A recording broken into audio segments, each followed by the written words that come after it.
नमस्कार दोस्तों, story audio book Mumbai channel में आपका स्वागत है। अगर आपको ये कहानी पसंद आती है तो चैनल को सब्सक्राइब करें। तो चलिए शुरू करते हैं। अब तक आप लोगों ने सुना कि अमरेंद्र जिंदल को अनाया बिल्कुल भी भाव नहीं देती, जिस वजह से वह गुस्से में मोहन जिंदल को डांट रहे थे। और इस बीच अनाया की शादी की बात करते हैं, जिसे सुनकर बाकी के परिवार के चेहरे पर भी थोड़ी सी परेशानी के भाव थी। जाहिर सी बात है, अमरेंद्र जिंदल ने जो लड़का देखा है वह इतना सीधा साधा तो नहीं होगा, क्योंकि हर किसी को अंधविश्वास और पुरानी सोच के बारे में पता था। वह औरतों को ज्यादा अहमियत नहीं देते थे। उनके हिसाब से परिवार में सिर्फ मर्दों का राज चलना चाहिए। वहां बैठे हुए हर किसी के विचार अलग अलग थे। जहां सारा तो खुशी से फूला नहीं समा रही थी, वही परिवार के बड़े थोड़े से परेशान थे। लेकिन वहां पर दो लोग ऐसे भी थे जो डरे हुए थे, और यह कोई और नहीं हर्षद और आकाश जिंदल थे। अनाया की शादी की बात सुनकर ही उन दोनों की नजरों के सामने हर्षवर्धन का चेहरा आ गया। उन दोनों की सोच में ये चल रहा था कि अगर हर्षवर्धन रावत को पता चला कि कोई उसकी बीवी की शादी की बात कर रहा है तो वह उसका क्या हाल करेगा। ये सोचकर ही उन दोनों के रोंगटे खड़े हो रहे थे। इतने वक्त में उन दोनों ने हर्षवर्धन का जुनून अनाया के लिए देख लिया था। हर्षवर्धन जैसा आदमी, जो हमेशा ही अपने चेहरे पर सख्त भाव लिए घूमता था, वो किसी बच्चे की तरह ट्रीट करता था और उसकी सबसे ज्यादा बिगाड़ कर रखता था। आज कोई इंसान उसकी बीवी की शादी की बात कर रहा था। सोचकर ही उनके अंदर डर की लहर दौड़ गई। वही बैठा एक शख्स ऐसा भी था जिसने गुस्से में अपनी मुट्ठी कस ली थी। यह कोई और नहीं, हमारी हीरोइन अनाया थी।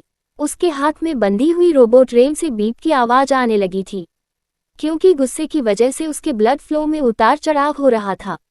ऐसा नहीं था कि अनाया शॉर्ट टेम्पर थी और उसे जल्दी गुस्सा जाता था, या फिर वह हर चीज को अपने दिल पर ले लेती थी। बात सिर्फ इतनी थी कि अनाया को खुद भी नहीं पता चला कि उसकी जिंदगी में हर्षवर्धन उसकी मां की तरह ही बॉटम लाइन बन चुका था। हर्षवर्धन के दूर जाने का ख्याल ही इसके अंदर का शैतान जागने लगता था, जो किसी की हत्या की इच्छा से भरा हुआ था। अनाया अपनी लाल नजरों से पीछे मुड़ती है और अमरेंद्र जिंदल को देखती है, लेकिन अमरेंद्र जिंदल तो अभी भी अपनी सोच में ही डूबी हुई थी। वह मोहन जिंदल को देखते हुए बोले, ये वो लड़का है जिसको मैंने इस लड़की के लिए खोजा है। उसका नाम रामनाथ है और यह रामपत गांव में रहता है। गांव के बाहर इसकी एक फैक्ट्री भी है। इसका परिवार काफी संपन्न माना जाता है। ये 3 भाई हैं और 4 बहनें हैं और सभी लोग साथ में रहते हैं। काफी भला पूरा परिवार है। वैसे भी मैंने सुना है ये लड़की गांव में ही बड़ी हुई है, तो उसे गांव की जिंदगी अपनाने में ज्यादा वक्त नहीं लगेगा और गांव में सबके साथ रहकर यह भी समझ आ जाएगा कि बड़ों की रिश्ते कैसे करते हैं। इसकी मां थोड़ी सख्त मिजाज की है और यह अपनी बहू को काफी अच्छे से काबू में करना जानती है। वह इस लड़की को भी सीधा कर देगी। उनकी बात सुनकर पूरा परिवार अमरेंद्र जिंदल को गुस्से से देख रहे थे। मोहन जिंदल भी इस बार थोड़ा गुस्से में थे। वहीं पास बैठी हूँ सारा तो अंदर से खुश होती थी। पास बैठा हुआ लड़का जो अमरेंद्र जिंदल अपने साथ लाया था, जिसका नाम रामनाथ था, वह घमंड भरी नजरों से अनाया को देख रहा था, जैसे कहना चाहता हो कि तुम मेरे औरत बनोगी। ये तुम्हारे लिए गर्व की बात है। मैं तुम्हें शादी करने के लिए हाँ कर रहा हूँ। हालांकि उस लड़के ने कपड़े काफी महंगे पहने हुए थे, लेकिन ऊपर से नीचे तक देखने पर वो जोकर से कुछ नहीं लग रहा था। यहाँ तक कि उसके बिहेवियर में भी घमंड साफ साफ नजर आ रहा था, जैसे वह अपने सामने किसी को कुछ ना समझना हो और औरतों को तो किसी कचरे की तरह देखता था। उसकी नज़र भी साफ नहीं थी, क्योंकि थोड़ी देर पहले ही वह रेशमा को काफी अजीब नजरों से देख रहा था, जिस वजह से रेशमा को काफी अनकंफर्टेबल महसूस हो रहा था। यहाँ तक कि थोड़ी दूर बैठी हुई सारा को भी वो गंदी नजरों से देख रहा था, क्योंकि हर बार की तरह सारा ने आज भी काफी रिवीलिंग कपड़े पहने हुए थे। हालांकि रेशमा ने तो साड़ी पहनी हुई थी। अनाया अभी हर बार की तरह अपनी क्यूट आउटफिट में थी, जिसमें उसने डंगरी पहनी हुई थी, इसलिए सब कुछ छुपा हुआ था। लेकिन सारा अलग थी। वह खुद को संस्कारी दिखाने के लिए एक सलवार कमीज पहनकर आई थी, लेकिन यह मॉडर्न सलवार कमीज थी, जिसमें उसने ऊपर पहनी हुई सलवार का गला कुछ ज्यादा ही नीचे था। अगर वह आगे से हल्की सी भी झुकती तो ऊपर से सब कुछ नजर आता। और उसकी सलवार सिर्फ 2 पतली स्ट्रीप पर टिकी हुई थी।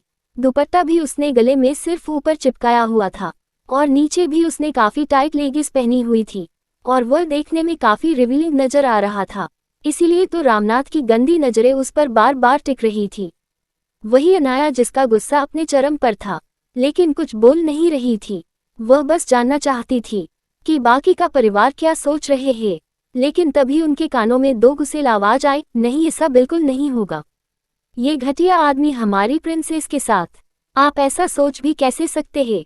ये दोनों आवाज कोई और नहीं आकाश और हर्षद की थी, क्योंकि अगर अभी भी वह चुप रहे और इस बारे में हर्षवर्धन रावत को पता चला तो उनकी कब्र वो खुद खोलेगा।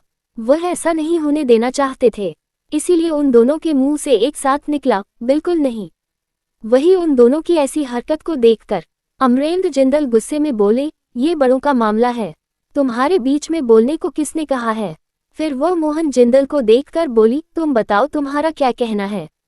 ये सुनकर मोहन जिंदल बोले, भाई आप हमेशा परिवार के लिए अच्छा ही सोचते हैं।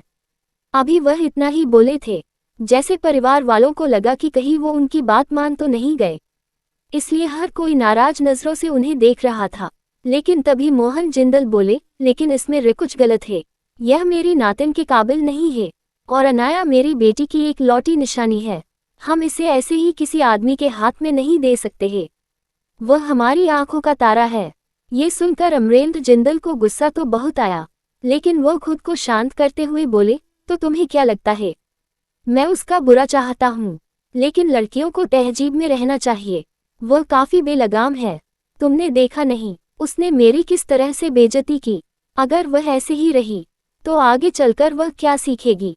उसे थोड़ा शिष्टाचार सीखने की जरूरत है। और उसके कपड़े देखो कैसे अजीब से पहने हैं।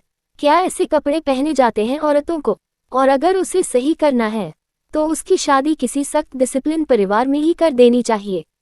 यही तरीका है, वरना वह सुधरेंगे नहीं। वही उसकी बात सुनकर परिवार वालों को गुस्सा आ रहा था, लेकिन सारा अंदर से खुश हो रही थी।